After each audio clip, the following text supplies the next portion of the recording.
There are a number of legendary United players who don't seem to get the full recognition of quite how good they were by people outside the walls of Old Trafford. And there's a former United captain who seemed to garner even less respect, so much so that he's the only United club skipper since Maurice Setters in the early 60s that didn't even get capped for his country. That man is Steve Bruce. What's so remarkable about this is that Bruce was literally a massive winner at United, being the first Englishman in the 20th century to captain a double-winning side, and is the highest goal-scoring defender in our club's history, a full 18 clear of Dennis Irwin. The soft-spoken Geordie captained every side he played for, but furthermore he could really play, and was unafraid to put his head in places that angels fear to tread.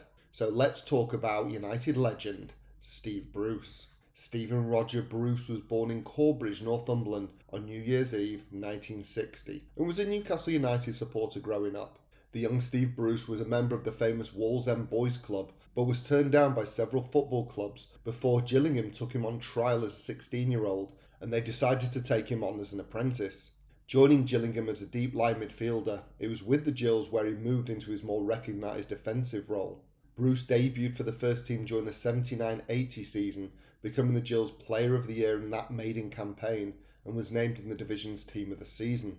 After enjoying 5 years with the Kent side, Bruce attracted the attention of some top-flight clubs, with Steve opting for Norwich City rather than QPR or Coventry. The tribunal set the fee for the Canaries at 70 grand. Despite a poor debut for the Norfolk side, scoring 2 own goals in a 3-3 draw with Liverpool, by the end of the campaign the 24-year-old Geordie was named as the Canaries Player of the Year. He also picked up a Milk Cup winners' medal, but suffered relegation. Bouncing back up the following season, in 1986 he became club captain after Dave Watson's departure to Everton. Norwich recorded their best ever top-flight finish, coming 5th. Steve Bruce was an enthusiastic and dependable player who always put the club and team above himself, even when it was at the cost of his own safety or dashed his own personal football ambitions. A natural leader, he wasn't a shouter but led by his fearlessness and bravery, especially with his head, breaking his nose on several occasions throughout his career. The Geordie was a great reader of the game and positioned him so well that his football intelligence and nous made up for that yard of pace he lacked compared to other centre-backs and strikers. He was cool under pressure and rarely let the big occasion get to him, whether it was a semi-final, a final or even taking a crucial penalty. It's very hard to remember even a handful of times he let the side down and was key to the team for set pieces at both ends of the pitch. That campaign with Norwich put Bruce on new United boss Alex Ferguson's radar, who was clearing house at Old Trafford and wanted to replace another United icon, Paul McGrath, who was at the heart of what Fergie considered an intolerable drinking culture.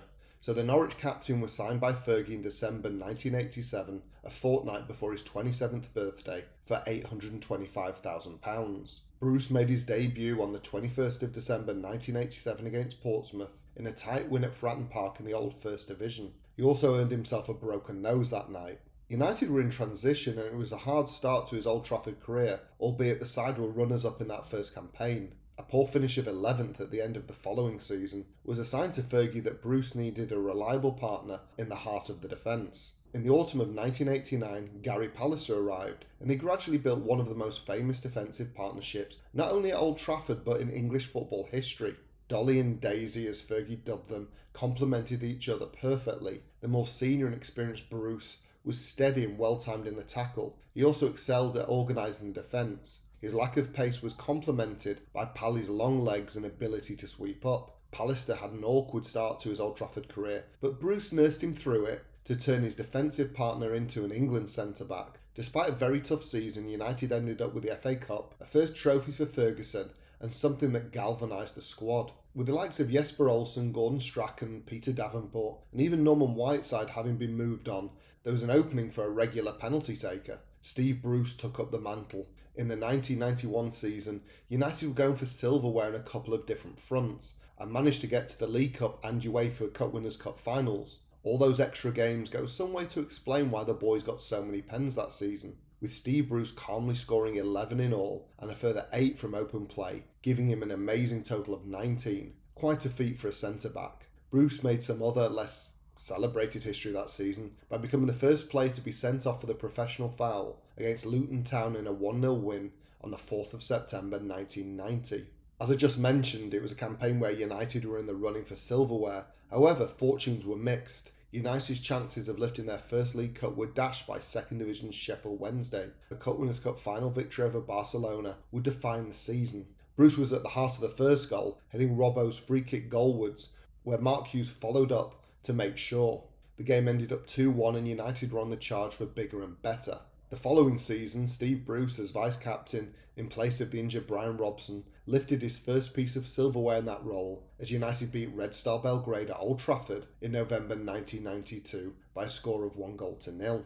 Near the end of the season, Bruce lifted the League Cup too after a tight 1-0 win over Forest. However, it was the league that was on the line that year, and after a very strong start to the season, United petered out thanks to a string of injuries, bad luck and strange team selections due to a packed schedule in the back end of the season. Leeds ended up winning the title. Arguably, Bruce's career highlight was the 92-93 campaign. After a poor start, the introduction of a mercurial Frenchman, Eric Cantona, catapulted United to their first league title in 26 years, as Bruce and Robson jointly hoisted aloft the inaugural Premier League title. It was Bruce's leadership, steadfastness, and again goals that contributed greatly to that victory. Further, it was with defensive partner Gary Pallister, who were the only ones to play in every United game that season, League and Cup. That kind of consistency in such a crucial position is a really underappreciated factor in that initial title success. However, personally, it was Steve Bruce's impact in the Premier League home game against Sheffield Wednesday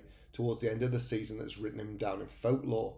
1-0 down, with time running out, Bruce scored an equalising headed goal with 4 minutes to go. There was an unprecedented 7 minutes of injury time. In the sixth of those, Gary Pallister, of all people, crossed to find his defensive partner, who bullet-headed the winner in at the Stretford end. That kind of dramatic late show became the hallmark of Fergie's sides from then on. United won the double the following season, with Bruce essentially skippering the side and lifting the FA Cup in May 1994 after a 4-0 victory over Chelsea. The team were getting stronger, but Bruce's contribution again was almost unmatched, playing the joint highest number of games, 61 starts and 1 sub-appearance, along with Dennis Irwin. Also, the skipper chipped in with his customary disproportionate number of goals, 7 for the campaign, but this time all of them from open play. With Brian Robson leaving at the end of that season, Steve Bruce became Manchester United club captain in his own right. The 1994-95 campaign was disappointing with runners-up finishes in the league and the FA Cup, but the 95-96 edition saw the double achievement realised again. Bruce skippered the side to that league title, but missed out on the FA Cup triumph through injury, as vice-captain Eric Cantona lifted the trophy in his stead.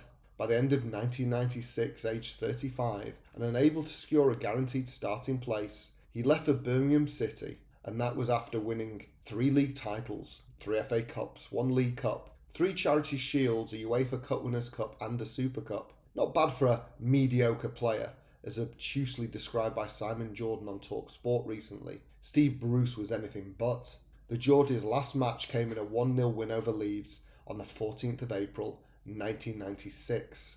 He'd played 414 games and he's 25th in the all-time list of United appearance makers with a massive 51 goals from centre-back. Again, by far the most of any strikes from a United defender. As mentioned at the beginning of the video, one of the most remarkable facts about Steve Bruce is that he'd never earned a single England cap, despite his undoubted consistency and success for United. In the end, Steve earned 8 youth caps for England and an England B cap he won against a full Malta side, again acting as captain. However, there's the question, if not England, why no one else? Well, just before the 94 World Cup, the Geordie got a call from Ireland's Jack Charlton, who had heard something about Bruce having an Irish grandparent. Confirming the rumour to be true, Jack wanted Bruce to be in the squad for the tournament. However, after informing Fergie of the opportunity, the United boss selfishly nixed the possibility, as Bruce was an important commodity in the squad, an Englishman in an era with a limit on foreigners that are allowed in the European competitions. So the United skipper put the club ahead of his ambitions of playing internationally and in a World Cup as well. Trevor Francis signed Bruce for Birmingham City and made him captain. In his second and ultimately final campaign there, he was named as Player of the Season for the club, but wanting to get into management, he left for Sheffield United to become player manager. He played 11 matches for the Blaze before officially retiring from the playing side altogether after 929 club matches, 114 goals and 13 major winners' medals. On the managerial side, in all, Steve Bruce took the helm at 11 clubs, over 12 different spells including both Tyne Teessides, both Sheffield clubs, and 2 big teams from the Midlands. He had varying degrees of success, managing to secure 4 promotions including 2 at unfashionable Hull City, taking them into the Premier League for the first time, as well as the club's sole cup final appearance, albeit a defeat to Arsenal after taking a 2-goal lead. And on 2 occasions, he managed his son Alex, also a centre-back. To date, his last management gig was a brief stay at West Brom. So that was the underrated United legend Steve Bruce. Certainly not a mediocre player, you'll agree. So what does that man mean to you, and what were his most memorable moments in your mind? Leave your comments below and like, share and subscribe. Thank you as always for your support.